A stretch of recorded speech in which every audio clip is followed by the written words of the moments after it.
You're our inspiration, Yagami Detective Agency. You guys are the goal. Huh. For sure. So, how about you guys take a load off? If you're ready, I'll give you guys the briefing. Say what? A briefing, man? Let him go over what we know. I've actually got an agenda for today's meeting, too. An agenda? Just roll with it. Give him a chance. All the detective talk has made him go a little overboard. I'm sure it'll work itself out. It's all good. Imitation really is the sincerest form of flattery.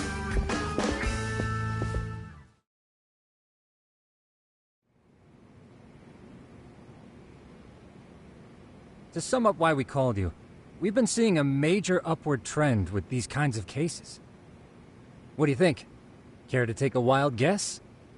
I'll give you a hint. It's not a problem you'd find in Kamurocho.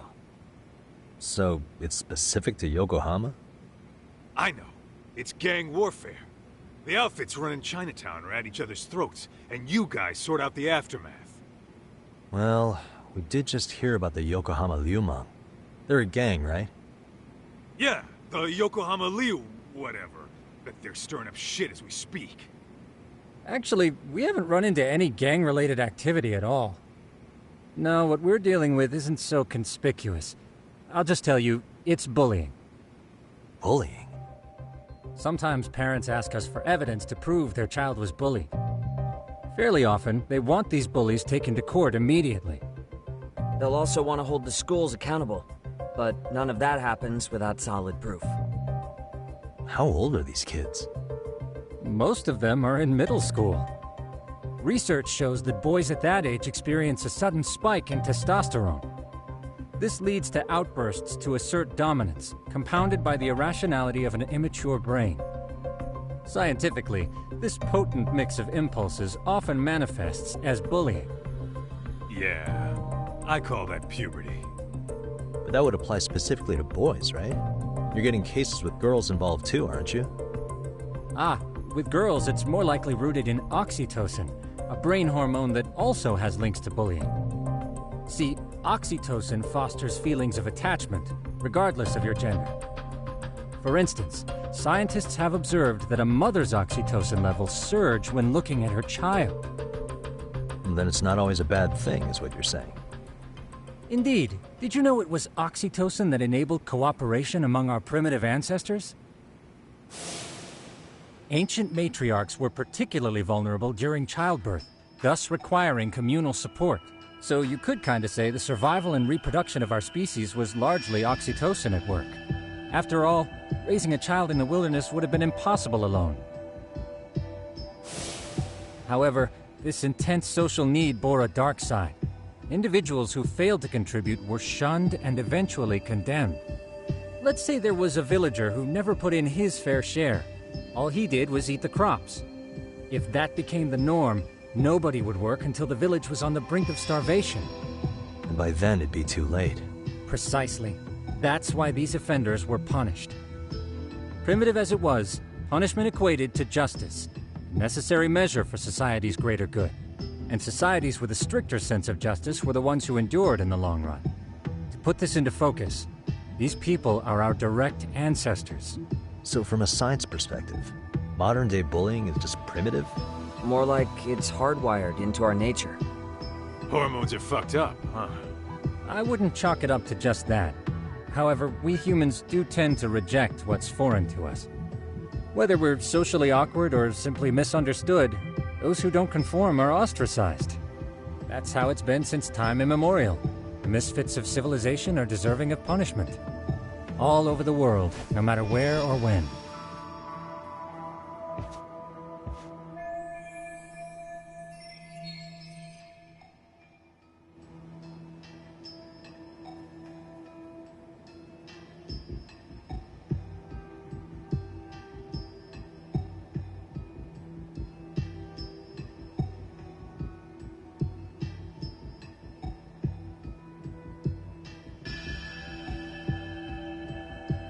Looks like you guys have been doing your homework. Tsukumo-kun's the one hitting the books. I'm more in charge of the fieldwork. Makes sense. Here's another fun fact while we're at it. An act of betrayal also increases the human urge to punish the offender. In those cases, the act of punishment floods the brain with dopamine, triggering an instant rush of pleasure. In other words, serving justice can feel just as good as eating or having sex. Sure, but that's where we have to draw the line. Justice can't be twisted into joy, or it stops serving its purpose. Very perceptive, Yagami-shi. So, back to reality. What's this big case that needs all the manpower? Ah, yes. Our client is the chairman of a private school. He wants us to scour the campus for any and all instances of bullying, leaving no stone unturned. That said, he also requires us to be discreet. How big is this school? Let's see, there are 6 classes per grade, making 18 in total. So approximately 600 students. Given that, Sugiura-shi and I couldn't possibly bet them alone. We'll be meeting the chairman at a restaurant tonight to lay out the specifics. How about the two of you come join us? We could use the help. Man, for a couple of rookies, you sure have it together. You guys are free until dinner. Oh, we already made the reservations in Chinatown, by the way. Think of it as a little welcoming party. The restaurant's name is Kyoinro. If you could meet us there, that'd be great. Sure. You didn't have to do that.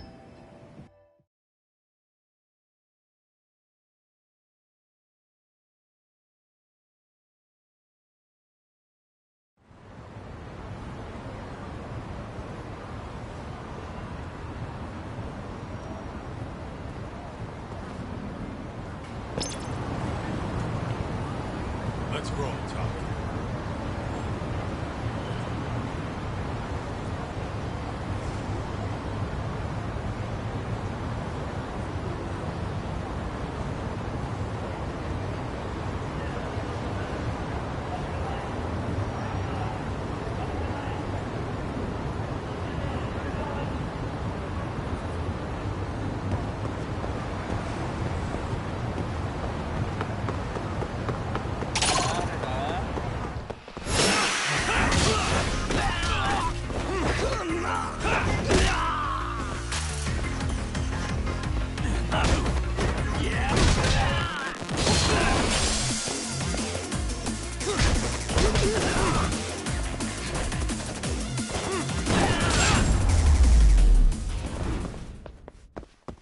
What a waste.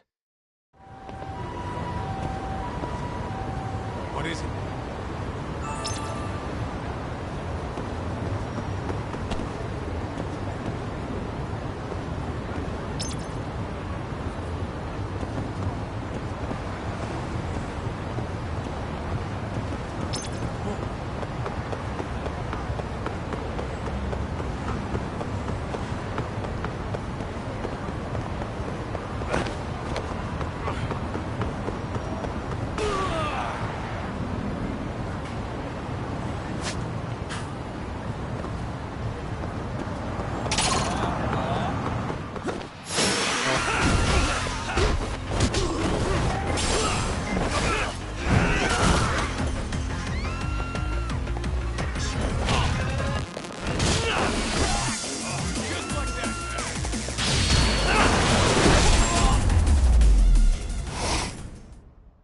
And stay down.